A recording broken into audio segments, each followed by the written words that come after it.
Hello दोस्तों, जैसा कि मैं आप लोगों के साथ एनएमएमएस एग्ज़ाम की तैयारी के क्रम में पॉलिटी और रीजनिंग को लेकर चल रहा हूँ। भी उसी क्रम में आज मैं पॉलिटी का क्लास आपके सामने कंटिन्यू कर रहा हूँ। पॉलिटी के क्लास को आगे बढ़ा रहा हूँ। जैसा कि मैंने पिछले वाले पॉलिटी की क्लास में आपसे कहा था कि आज मैं यानी अगले वाले क्लास में मैं आपको नागरिकता से शुरू करूंगा, मूल अधिकार और नीति निर्देशक तत्वों को पढ़ाऊंगा। तो इसी क्रम में नागरिकता को हम शुरू करते हैं। नागरिकता से थोड़ा सा पहले एक बात और हम समझ लेते हैं कि हमने बताया था कि भारतीय संविधान में टोटल 22 भाग, कितने भाग थे? टोटल 22 भाग होते हैं। तो उसमें जो भाग 1 है, भाग नंबर 1, उसमें क्या बात कही गई है, बस एक लाइन में इसको समझना है। उसमें भाग 1 में संघ और उसके राज्य क्षेत्रों की बात की गई है। संघ और उसके राज्य क्षेत्र। तो भाग 1 में संघ और उसके राज्य क्षेत्र की बात की गई है। संघ का मतलब है केंद्र स्तर की सरकार, और राज्य तो जान ही रहे हैं, अलग अलग राज्य हैं। जैसे कि भारत में उसी में अपना एक उत्तर प्रदेश भी एक राज्य है। तो संघ और राज्य क्षेत्रों की बात की गई है भाग 1 में। तो आइए क्लास शुरू करते हैं नागरिकता के साथ। नागरिकता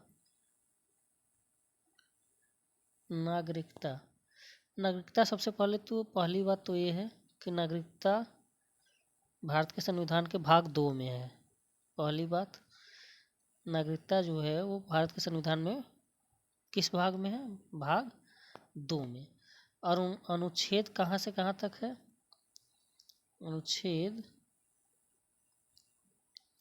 अनुच्छेद है 5 से लेके 11 तक। तो नागरिकता भारत के संविधान के भाग 2 में और अनुच्छेद 5 से 11 तक। तो इसी में थोड़ा सा और देख ले। भाग 1 जो है वो उसमें 1 से लेकर 4 तक अनुच्छेद हैं। जैसा कि समझ में आ ही रहा होगा, भाग 2 में 5 से है तो उससे पहले भाग 1 में होंगे। अब नागरिकता में 4-5 बातें हैं जो आपको ध्यान में रखनी है। पहला तो हो ही गया, भाग 2 में है, अनुच्छेद 5 से लेके 11 तक है। इसमें सभी अनुच्छेदों को हमको नहीं याद करना है, लेकिन अनुच्छेद जो है, अनुच्छेद 11 थोड़ा सा महत्वपूर्ण है, इसलिए इसको याद करना जरूरी है। तो भारतीय नागरिकता में जो अनुच्छेद 11 है, एक अधिकार देता है किसको? संसद को। संसद आगे हम पढ़ेंगे क्या है संसद। तो संसद को एक अधिकार देता है कि वो नागरिकता से संबंधित कोई भी कानून बना सकता है। नागरिकता से संबंधित कानून बनाने की शक्ति किसके पास है?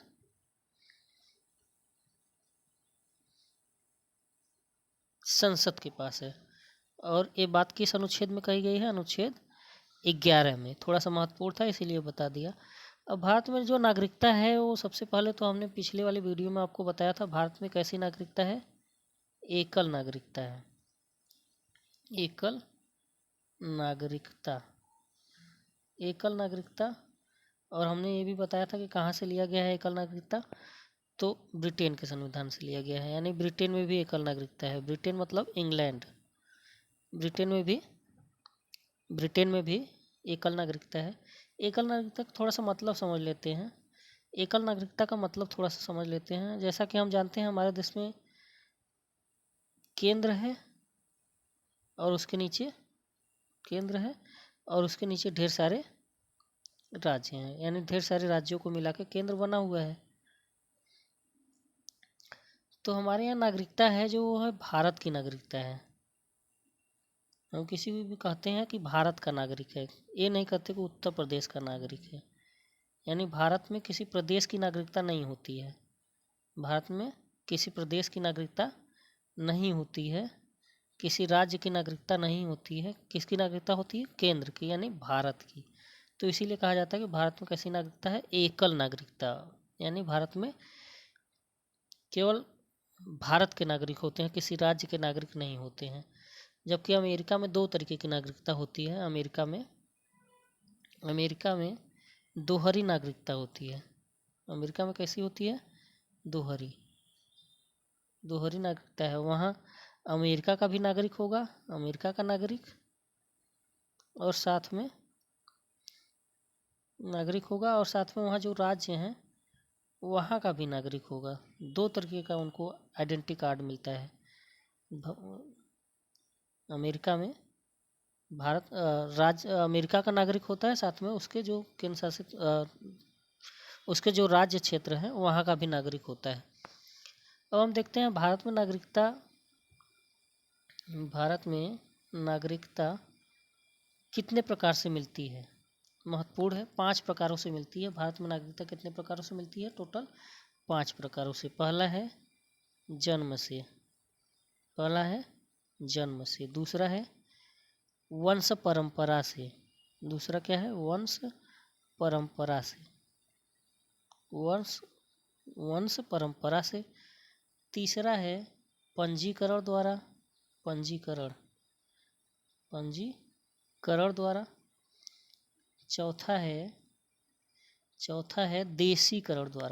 चौथा है देशीकरण द्वारा। और पांचवा है आपका भूमि के अर्जन द्वारा।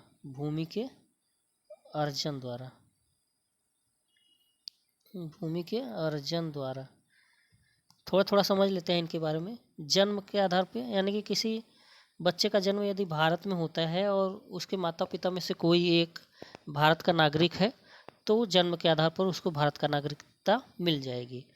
दूसरा है वंश परंपरा के आधार पर, यदि कोई भारत का नागरिक है, उसके बच्चे का जन्म कहीं बाहर के देश में होता है, किसी विदेशी देश में होता है, तो वंश परंपरा के आधार पर उसको भारत की नागरिकता मिल सकती है। पंजीकरण कराना पड़ता है। कोई बाहर का व्यक्ति है, वो भारत में आके पंजीकरण करा ले और 5 वर्षों तक लगातार यहाँ रह ले, तो उस पंजीकरण के आधार पर उसको भारत की नागरिकता मिल जाती है। देशीकरण का मतलब है कोई 10 साल से कोई व्यक्ति भारत में रह रहा हो और बिल्कुल भारत की परंपराओं में ढल चुका हो और वो भारत का नागरिक बनना चाहता हो, तो उसे भारत की नागरिकता का प्रमाण पत्र मिल सकता है। नए भूमि के अर्जन द्वारा, यदि भारत किसी नए भूमि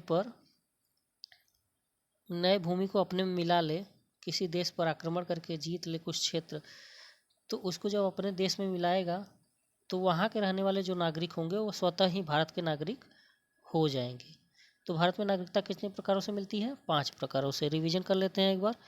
एक है जन्म के आधार पे, यानी किसी बच्चे का जन्म यदि भारत में होता है और उसके माता पिता में से कोई एक भारत का नागरिक है तो उसे जन्म के आधार पर भारत की नागरिकता मिल जाएगी। वंश परंपरा, यदि किसी बच्चे का जन्म भारत के बाहर होता है और उसके माता पिता में से कोई एक भारत का नागरिक है तो उसे वंश परंपरा। पंजीकरण, कोई व्यक्ति भारत में पंजीकरण करा के 5 सालों तक लगातार भारत में ही रह रहा है तो पंजीकरण के आधार पर उसको नागरिकता मिल जाएगी। देशीकरण का मतलब है 10 सालों से कोई व्यक्ति 10 वर्षों से भारत में रह रहा हो, भारत की परंपराओं में ढल चुका है और भारत का नागरिक रहना चाहता है तो उसे देशीकरण के आधार पर भारत का नागरिक मान लिया जाएगा। नए भूमि का, यदि भारत अपने में कोई नई भूमि मिला लेता है तो उसे उस क्षेत्र में रहने वाले लोगों को भारत की नागरिकता मिल जाएगी। अब हम देखते हैं कि भारत में नागरिकता तो 5 प्रकारों से मिल जाती है। भारत में नागरिकता 5 प्रकारों से मिल जाती है, लेकिन नागरिकता का अंत कितने प्रकार से होता है? तो भारत में नागरिकता का अंत 3 प्रकारों से होता है। देख लेते हैं। पहला है कोई व्यक्ति किसी अन्य देश की नागरिकता ले किसी अन्य देश की नागरिकता ले तो उसे तो उसकी भारत की नागरिकता अपने आप समाप्त हो जाएगी। यदि वो किसी अन्य देश में, यानी अमेरिका या फ्रांस जैसे देशों, किसी अन्य देश का भारत के अलावा किसी अन्य देश की नागरिकता ग्रहण कर लेता है तो उसे भारत की नागरिकता उससे समाप्त हो जाएगी। दूसरा है कि नागरिक क्या करे, नागरिक स्वतः ही त्याग दे, स्वतः ही त्याग दे, भारत की नागरिकता को स्वतः त्याग दे। वो नहीं चाहता है कि अब मैं भारत का नागरिक रहूं, वो किसी अन्य देश का नागरिक बनना चाहता है तो वो छोड़ के जा सकता है। तीसरा है सरकार को लग जाए कि यह व्यक्ति भारत का नागरिक रहने लायक नहीं है किसी कारणवश, तो सरकार खुद ही उसको नागरिकता उसका छीन ले, सरकार उसकी नागरिकता क्या कर ले, छीन ले। तो 3 प्रकारों से नागरिकता जा सकती है। पहला है किसी अन्य देश की नागरिकता ले ले तो उसकी नागरिकता, भारत की नागरिकता स्वतः समाप्त हो जाएगी, या वह व्यक्ति स्वतः त्याग दे भारत की नागरिकता, तो नागरिकता स्वतः त्याग दे तो उसे भारत की नागरिकता समाप्त हो जाएगी, और या तो भारत सरकार ही उससे क्या कर ले, नागरिकता छीन ले। कोई राज्य सरकार नहीं छीन सकता है, ध्यान दीजिएगा, भारत सरकार ही छीनेगा, क्योंकि भारत में क्या है, एकल नागरिकता है। अब दूसरा टॉपिक हम देखते हैं, नागरिकता को एक बार रिवाइज कर लेते हैं। सबसे पहले नागरिकता भारत में के संविधान में भाग 2 में है, अनुच्छेद 5 से लेकर 11 तक है। एक अनुच्छेद 11 में बताया गया है कि संसद के पास ये शक्ति होगी कि वह भारत की नागरिकता को, भारत के नागरिकता संबंधी कानून को बना सकती है। और भारत में नागरिकता 5 आधारों पर मिलती है, जन्म के आधार पर, वंश परंपरा के आधार पर, पंजीकरण के आधार पर, देशीकरण के आधार पर, और भूमि के अर्जन के आधार पर। और अंत कैसे होता है, किसी अन्य देश की नागरिकता ले ले तो स्वतः समाप्त हो जाएगी, या स्वतः त्याग दे कोई व्यक्ति, दूसरा, तीसरा भारत सरकार ही उसकी नागरिकता छीन ले। अब दूसरा टॉपिक हम लोग देखते हैं, मूल अधिकार। मूल अधिकार बहुत ही महत्वपूर्ण है, यहाँ से प्रश्न बने हुए हैं। तो मूल अधिकार सबसे पहले तो किस भाग में है, भाग 3 में है, अनुच्छेद के भाग, भारतीय संविधान के भाग 3 में है। और अनुच्छेद क्या है, अनुच्छेद 12 से लेके 35 तक, अनुच्छेद 12 से लेके 35 तक जो अनुच्छेद है वो भारत में मूल अधिकारों की बात करते हैं। टोटल कितने हो गए, टोटल 27 अनुच्छेद, 12 से 35 तक गिनते हुए जाएंगे तो 27 अनुच्छेद आएंगे। मूल अधिकार होता क्या है, तो मूल अधिकार किसी व्यक्ति को भारत में जन्म के आधार पर ही, किसी व्यक्ति को जन्म से ही जो अधिकार मिल जाते हैं उसी को मूल अधिकार कहते हैं। मूल मतलब जन्म से ही शुरू हो रहा है, ऐसे अधिकार जो जन्म से ही व्यक्ति को मिल जाते हैं, तो ऐसे इसको मूल अधिकार कहते हैं।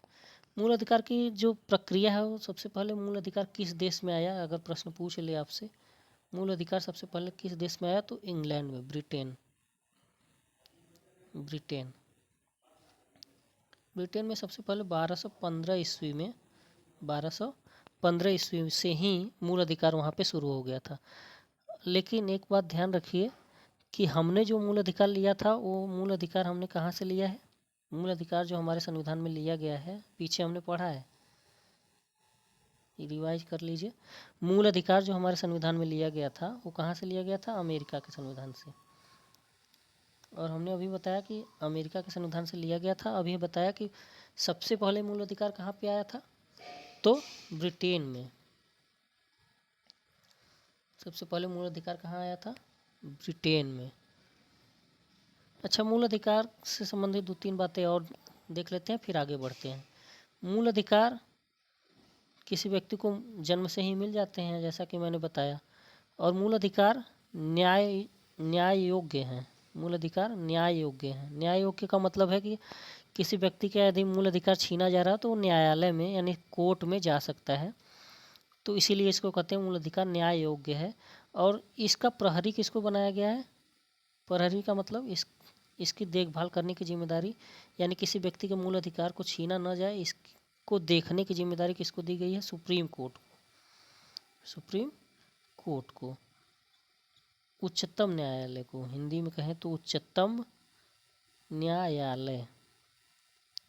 उच्चतम न्यायालय को ये अधिकार दिया गया है कि वो किसी व्यक्ति के मूल अधिकारों की रक्षा करे। तो मूल अधिकारों की रक्षा करने की जिम्मेदारी किसके पास है? न्यायालय, उच्चतम न्यायालय के पास। अब हम देखते हैं मूल अधिकार भारत के संविधान में कितने मूल अधिकार हैं। तो मूल अधिकार जो हैं वो भारत के संविधान में कितने हैं टोटल? तो मूल अधिकार भारत के संविधान में, मूल संविधान हमने बताया था क्या है। मूल संविधान वह संविधान है जो 26 जनवरी 1950 को लागू हुआ था। उस संविधान की बात की जा रही है, उसमें मूल संविधान उसी को कहते हैं। तो मूल संविधान में टोटल 7 मौलिक अधिकार थे। कितने थे? 7। लेकिन वर्तमान संविधान में 6 मौलिक अधिकार हैं। दोनों प्रश्नों को याद रखिए, दोनों प्रश्न पूछा जा सकता है कि मूल संविधान में कितने मौलिक अधिकार थे, मूल अधिकार थे। तो 7 लेकिन वर्तमान में कितने हैं? 6। तो मूल संविधान में 7, वर्तमान में 6। एक हटा दिया गया है। कौन सा हटाया गया है? जो एक मूल अधिकार था पहले, संपत्ति का अधिकार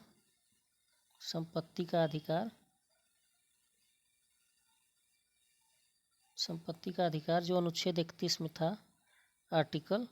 अनुच्छेद को आर्टिकल भी बोलते हैं अंग्रेजी में। तो आर्टिकल 31 में था, उसको हटा के आर्टिकल 300 को या 300A इसमें रख दिया गया है और इसको एक विधिक अधिकार बना दिया गया है। अब ये मूल अधिकार नहीं रहा। तो अब वर्तमान में 6 मूल अधिकार हैं। 6 मूल अधिकार हैं। उन 6 को हम देख लेते हैं। सबसे पहला है समानता का अधिकार। सबसे पहले है समानता का अधिकार।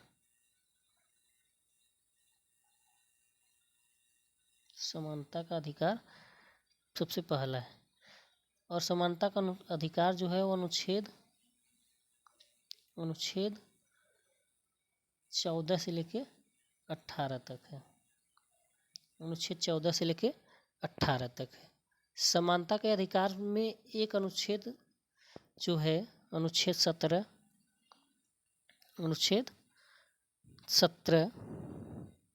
याद रखिए, बहुत ही महत्वपूर्ण है। ये प्रश्न कई बार पूछा गया है आपकी परीक्षाओं में।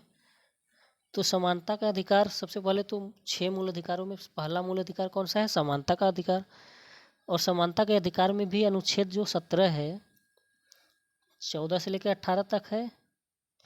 तो उसमें जो अनुच्छेद 17 वाला है वो आपको महत्वपूर्ण है, पूछा गया है।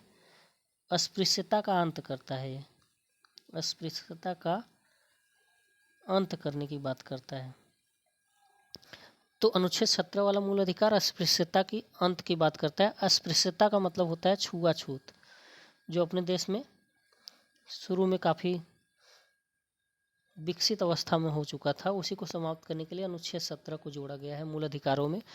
अब सभी व्यक्तियों को समानता का अधिकार है, यानी छुआछूत नहीं रहेगी। किस अनुच्छेद में बात की गई है? अनुच्छेद 17। अनुच्छेद याद रखिए, पूछा जाएगा अनुच्छेद 17 आपसे। दूसरा जो मूल अधिकार है वो है स्वतंत्रता का मूल अधिकार। स्वतंत्रता का अधिकार। स्वतंत्रता का अधिकार। स्वतंत्रता का अधिकार अनुच्छेद 19 से लेकर अनुच्छेद 22 तक है। अनुच्छेद आपको याद रखना है। सभी 6 मूल अधिकार भी याद होने चाहिए, मौलिक अधिकार भी 6 याद होने चाहिए, समानता का, स्वतंत्रता का, अभी बाकी के 4 मैं अभी बता रहा हूँ। और उसके साथ साथ आपको अनुच्छेद भी याद होने चाहिए। और इसमें जो एक अनुच्छेद आपके लिए सबसे महत्वपूर्ण है वो अनुच्छेद, क्योंकि वो आपसे ही जुड़ा है, आपकी शिक्षा से ही जुड़ा है, अनुच्छेद 21 को या 21A। इसमें क्या कहता है? अनुच्छेद 21A क्या कहता है? अनुच्छेद 21A क्या कहता है? अनुच्छेद 21A, अनुच्छेद 21A आपसे कहता है शिक्षा का अधिकार की बात करता है। शिक्षा का अधिकार। तो आपसे कभी पूछ दे शिक्षा का अधिकार किस अनुच्छेद में है, तो अनुच्छेद 21A में पूछा गया है शायद एक बार। अनुच्छेद 21A में शिक्षा का अधिकार है। जैसा कि मैंने अभी पीछे बताया, अनुच्छेद 17 में अस्पृश्यता यानी छुआछूत का अंत की बात की गई है। तीसरा जो मौलिक अधिकार है वो है शोषण के विरुद्ध अधिकार। शोषण के विरुद्ध, शोषण के विरुद्ध अधिकार, शोषण के विरुद्ध अधिकार, ये है अनुच्छेद आपका आर्टिकल 23-24, आर्टिकल 23 से 24 तक। इसमें जो आर्टिकल 24 है वो बच्चों को याद रखने वाली थोड़ी सी बात, अनुच्छेद 24 जो है, अनुच्छेद 24 बच्चों को किसी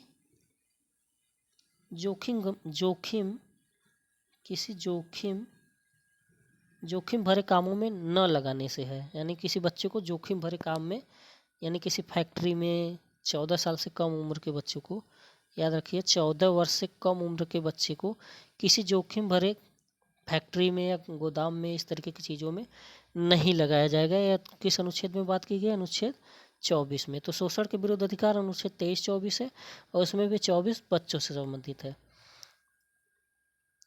चौथा जो मूल अधिकार है वो धार्मिक स्वतंत्रता का अधिकार। धार्मिक स्वतंत्रता का अधिकार।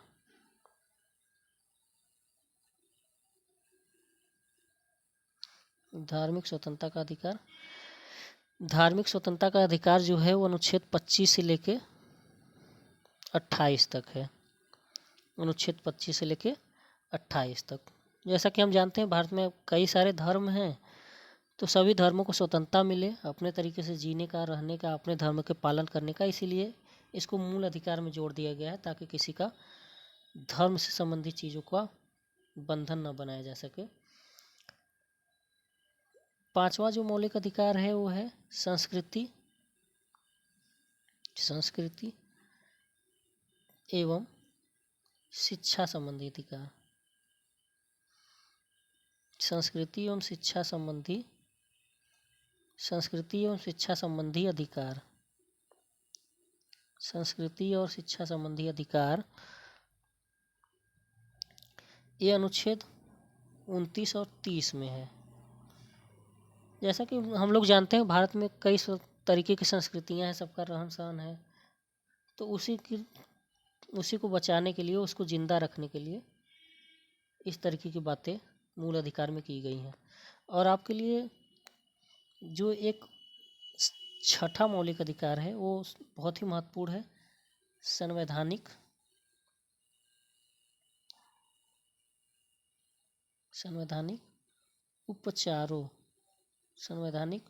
उपचारों का अधिकार। अनुच्छेद 32 में ये बात कही गई कि किस अनुच्छेद में? अनुच्छेद 32 में। बहुत ही महत्वपूर्ण है। जैसा कि मैंने पीछे बताया था कि मूल अधिकारों की सुरक्षा की जिम्मेदारी किसको दी गई है? सुप्रीम कोर्ट को। तो ये बात जो कही गई है कि मूल अधिकारों की सुरक्षा की जिम्मेदारी सुप्रीम कोर्ट की रहेगी, ये किस अनुच्छेद में कही गई है? अनुच्छेद 32 में। इसका मतलब ये है सीधा सीधा कि यदि आपको लगता है कि आपके किसी मूल अधिकार को छीना जा रहा है, किसी मूल अधिकारों को आपके किसी मूल अधिकारों को छीना जा रहा है, तो आप सुप्रीम कोर्ट में सीधे जा सकते हैं। सुप्रीम कोर्ट में आप सीधे जा सकते हैं और जाके कह सकते हैं कि मेरे इस मूल अधिकार को छीना जा रहा है। यानी कोर्ट में आप सीधे सुप्रीम कोर्ट में जा सकते हैं। ये अधिकार मूल अधिकार में ही इसको जोड़ दिया गया है। आपका ये मूल अधिकार भी है कि आप सुप्रीम कोर्ट में जा सकते हैं अनुच्छेद 32 के द्वारा, और सुप्रीम कोर्ट भी इसको आपको मना नहीं करेगा। तो एक बार मूल अधिकार को मैं रिवाइज करा देता हूँ बोल के। जो मूल अधिकार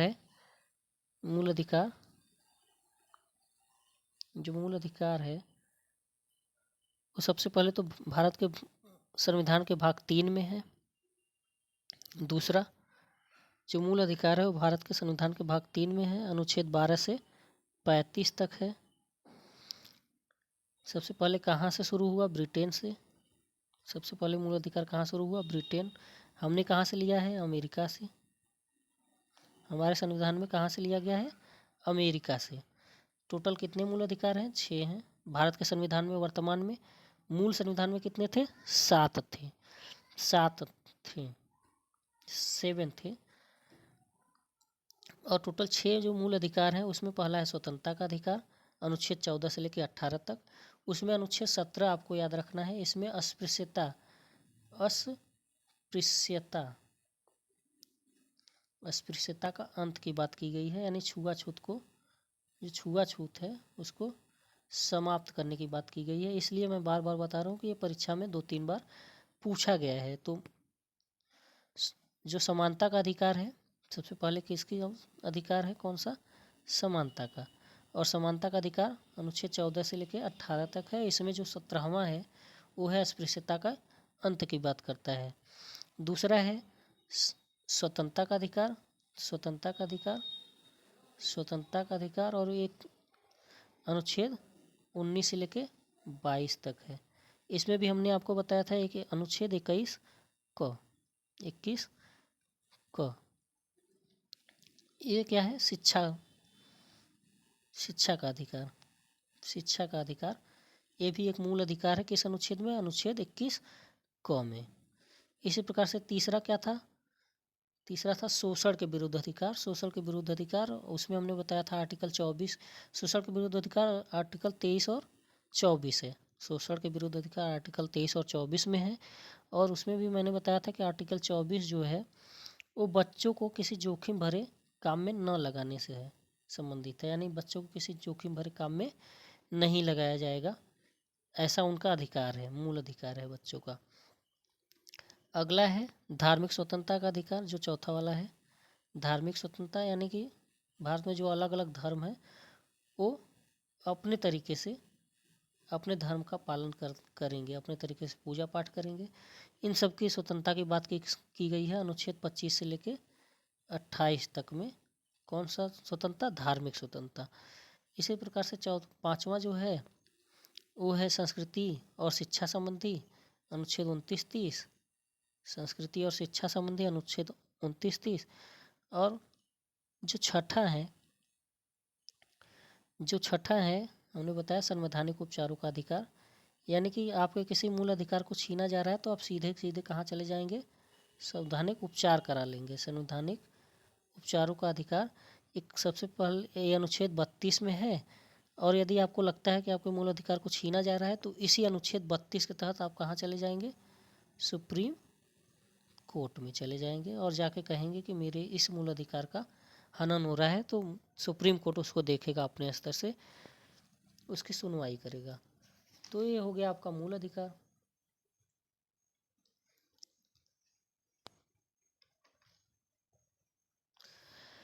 इसके बाद जो अगला टॉपिक था मैंने बताया था उसमें आपको मूल अधिकार के बाद नीति निर्देशक तत्व। नीति निर्देशक तत्व, नीति निदेशक तत्व, इसको पूरा बोलते हैं राज्य के नीति निर्देशक तत्व। राज्य के नीति निर्देशक तत्व जो है भारत के संविधान के भाग 4 में है। राज्य के नीति निर्देशक तत्व भारत के संविधान के भाग 4 में है। अनुच्छेद 36 से लेके 51 तक है। अनुच्छेद 36 से लेके 51 तक आर्टिकल है। अनुच्छेद 36 से लेके 51 तक है। राज्य के नीति निर्देशक तत्व में क्या बात की गई है? ये बताया गया है कि राज्य को, या राज्य का मतलब यहाँ पे है सरकारों से है, चाहे वो केंद्र सरकार हो या राज्य सरकार हो। तो राज्य को क्या करना चाहिए, किस तरीके से काम करना चाहिए जिससे देश के नागरिकों का कल्याण हो सके। तो यानी कल्याणकारी राज्य की बात की गई है। किसमें? कल्याणकारी राज्य के लिए रास्ता दिखाता है। ये क्या करता है? रास्ता दिखाता है। किसको? सरकार को ये बताने का प्रयास करता है कि किस तरीके से काम किया जाए जिससे राज्य के नागरिकों का अधिक से अधिक कल्याण हो सके। इसमें आपके लिए एक दो अनुच्छेद हैं जो आपके लिए महत्वपूर्ण है। एक तो है आर्टिकल 44। इसमें समान नागरिक संहिता की बात की गई है। बस याद कर लीजिए, इसको मैं विस्तार से बताने नहीं जा रहा हूँ। बस थोड़ा सा याद कर लीजिए कि अनुच्छेद 44 में क्या कहा गया है। समान नागरिक संहिता की बात की गई है। समान नागरिक संहिता, समान नागरिक संहिता की बात की गई है। इसके अलावा चलिए बाकी अनुच्छेद की बात नहीं पूछेगा आपसे, तो बस आपको राज्य के नीति निर्देशक तत्वों में बस इतना ही याद रखना है कि ये भाग 4 में है। अनुच्छेद 36 से लेकर 51 तक है। ये सरकारों को रास्ता दिखाने का प्रयास करता है किस तरीके से लोगों का कल्याण किया जाए, यानी किस तरीके से नागरिकों का कल्याण किया जाए। ये रास्ता दिखाने का काम करता है कौन? राज्य के नीति निर्देशक तत्व। इसके बाद एक टॉपिक मैं इसी में आपको और कवर करा देता हूँ। एक टॉपिक और करा देता हूँ, मौलिक कर्तव्य।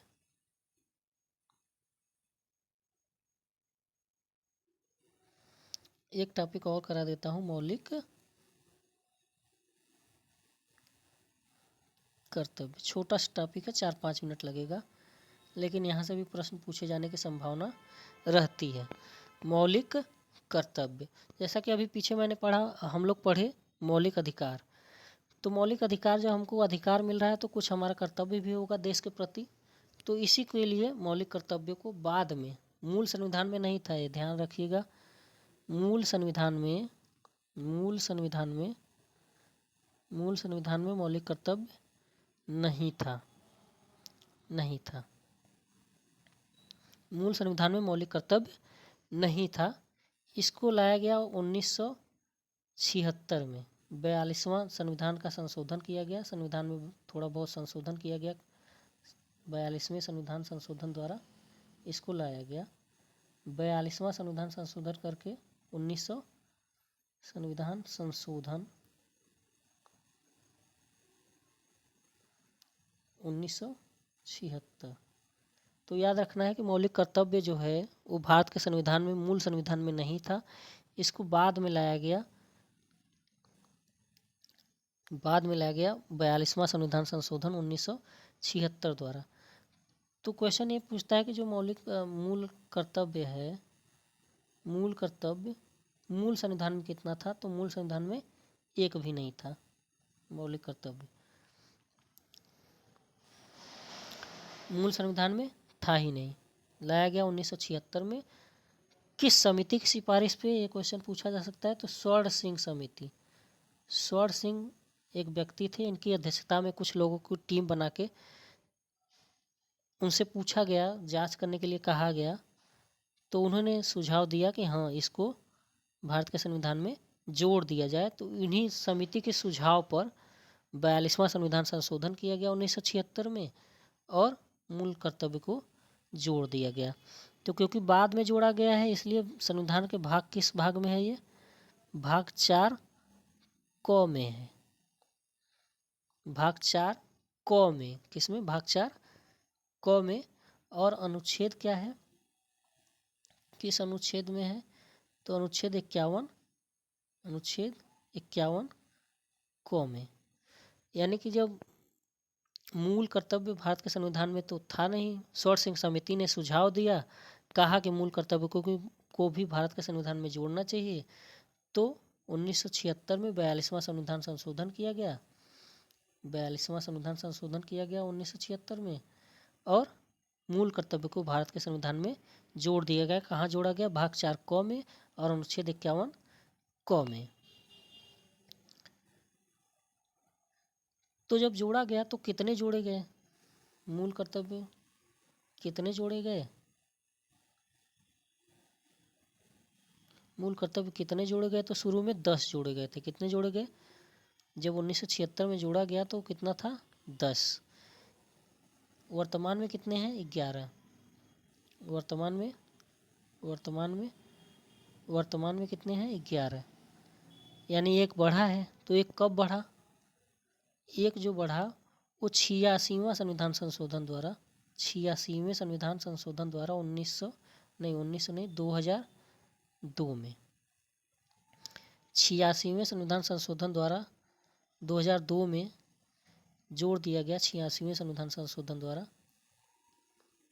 86वें द्वारा 2002 में एक 11वां जोड़ दिया गया। क्या जोड़ा गया इसमें? कि 14 साल से कम उम्र के बच्चों को 14 वर्ष से कम उम्र के बच्चों को शिक्षा देने का कर्तव्य किसका होगा? ये माता पिता का कर्तव्य है। ये किसका? माता पिता। यानी कि अनुच्छेद जो 11वां संविधान संशोधन जोड़ा गया, 11वां जो मूल कर्तव्य जोड़ा गया, इसमें ये कहा गया कि माता पिता का यह कर्तव्य होगा कि वो 14 वर्ष से कम उम्र के अपने बच्चों को शिक्षा देंगे। तो हमने मूल कर्तव्य को देखा। मूल कर्तव्य में हमने बताया सबसे पहले कि ये मूल संविधान में नहीं था। मूल कर्तव्य, सबसे पहली बात रिवाइज कर लेते हैं, इसको दोहरा लेते हैं। मूल कर्तव्य मूल संविधान में नहीं था। कब जोड़ा गया? 1976 में जोड़ा गया। 76 में 42वें संविधान संशोधन द्वारा। किस समिति की सिफारिश पे? स्वर्ण सिंह समिति की सिफारिश पे इसको 1976 में जोड़ा गया। स्वर्ण सिंह समिति की सिफारिश पे 42वां संविधान संशोधन किया गया और इसको संविधान में 1976 में जोड़ दिया गया। मूल संविधान में एक भी नहीं था। तो जब जोड़ा गया तो शुरू में 10 जोड़े गए, बाद में 86वां संविधान संशोधन हुआ 2002 में, और कितने हो गए? 11। तो वर्तमान में कितने मूल कर्तव्य हैं? 11। याद रखने वाली बात मोटी मोटी इतनी ही है कि मूल कर्तव्य भारत के संविधान में है। किस भाग में है? भाग को देख लेते हैं। भाग 4 क में है और अनुच्छेद 51 क में है। इतनी ही बातें याद करनी है मूल कर्तव्य में। इतने से काम आपका परीक्षा का हो जाएगा।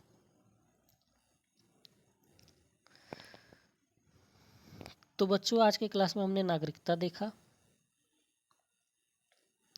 नागरिकता देख लिया हमने, मूल अधिकार देख लिए, नीति निदेशक तत्व देख लिया, नीति निदेशक तत्व देख लिया। मैं आपको उतना ही पढ़ा रहा हूँ किसी टॉपिक में जितना आपकी परीक्षा के लिए महत्वपूर्ण है। और मूल कर्तव्य देख लिया। तो आज हमने 4 टॉपिक देखा। आप इन चारों टॉपिकों को अच्छे से पढ़िए, रिवाइज करिए। अगर नहीं समझ में आता है तो कमेंट में जाइए, कमेंट बॉक्स में नीचे वीडियो के नीचे कमेंट होता है, कमेंट का बटन दबाइए, उस पर लिखिए कि ये चीज़ समझ में नहीं आया, तो फिर से देख लिया जाएगा, उसको बता दिया जाएगा, समझा दिया जाएगा। और आपसे मैंने कहा था कि ज़्यादा से ज़्यादा बच्चों तक, जैसा कि मैंने पहले वाले वीडियो में भी और बाद के वीडियो में भी बताया कि इसको ज़्यादा से ज़्यादा बच्चों तक, उन बच्चों तक जिन्होंने NMMS एग्ज़ाम के लिए अप्लाई किया है या अप्लाई अभी करने वाले हैं 2024 के लिए, 2024 के लिए उन तक इस वीडियो को पहुंचाइए जिससे उनको लाभ हो सके, उनकी पूरी तैयारी हो जाए, वो भी परीक्षा में आसानी से पास हो जाए। तो इसी क्रम में मैं आपसे फिर से गुजारिश करूंगा कि वीडियो को ज़्यादा से ज़्यादा शेयर करें, ज़्यादा से ज़्यादा बच्चों तक इसको शेयर करें, पहुंचाएं। और यदि आपको वीडियो पसंद आ रहा है तो वीडियो को लाइक करें। और सबसे महत्वपूर्ण बात, यदि आप इस चैनल को देख रहे हैं और आपको चीज़ें समझ में आ रही हैं तो आप इस चैनल को सब्सक्राइब कर लें, जिससे आपको जब इस चैनल पे वीडियो अपलोड किया जाएगा, नया वीडियो कोई अपलोड किया जाएगा, तो आपको सब्सक्रिप्शन चला जाएगा, आपको मैसेज चला जाएगा, आपको पता चल जाएगा कि कोई नया वीडियो इस चैनल पे आ गया है, और आप तुरंत ही उसको देख लेंगे और अपनी तैयारी में और निपुण हो जाएंगे। तो इसी के साथ मैं इस वीडियो को समाप्त करता हूँ। धन्यवाद।